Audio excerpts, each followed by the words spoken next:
मैं आज से नहीं, बहुत दिन से कह रहा था इंडिया गठबंधन जीतने जा रहा है।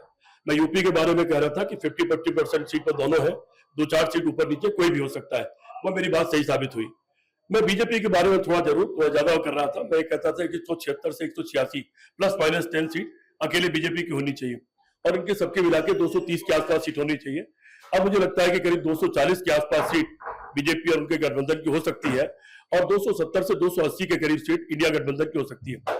दूसरा, मैं आपको एक ब्रेकिंग न्यूज मैं खुद दे दूं, जो सुबह से मैं दे रहा हूं, जब कोई बात नहीं कर रहा था, कि चंद्रबाबू नायडू और नीतीश कुमार ये दोनों आपको इंडिया गठबंधन के खेमे में दिखलाई पड़ सकते हैं। बहुत दावा कर रहे हैं, तो 400 पार की बात कर रहे थे। लेकिन देखिए, उनकी बात को ना आनंद से लेना चाहिए। इसलिए कि अगर कोई आदमी प्रधानमंत्री के पद पर बैठ के ये कह रहा है कि मैं जब हेलीकॉप्टर से बाई रोड चल रहा था, मेरे पीछे रैली चल रही थी, वो कह रहा है कि नीतीश क्या नाम है पटनायक साहब को, उनको पता ही नहीं कि जिले की कैपिटल राजधानी क्या होती है। तो जो आदमी इस तरह की बातें करे, उसकी बात को गंभीरता से नहीं लेना चाहिए। 1,07,00,000 वोट इन्होंने जो ही बढ़ाया, कभी 17 की उतनी चर्चा नहीं हुई थी जितनी वोट बढ़ाने के बाद हुई।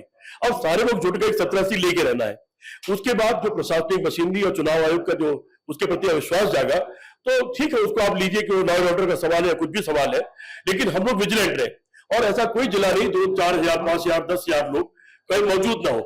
ये हुआ कि अगर कोई गलती की जाएगी, अगर कोई गुनाह किया जाएगा, अगर वोटों की डकैती डाली जाएगी, वो बर्दाश्त नहीं किया जाए। उसमें गांधीवादी तरीके से लड़ाई पूरी लड़ी जाएगी। लोकतंत्र को जिंदा रखना है तो मतदान निष्पक्ष रहना चाहिए और काउंटिंग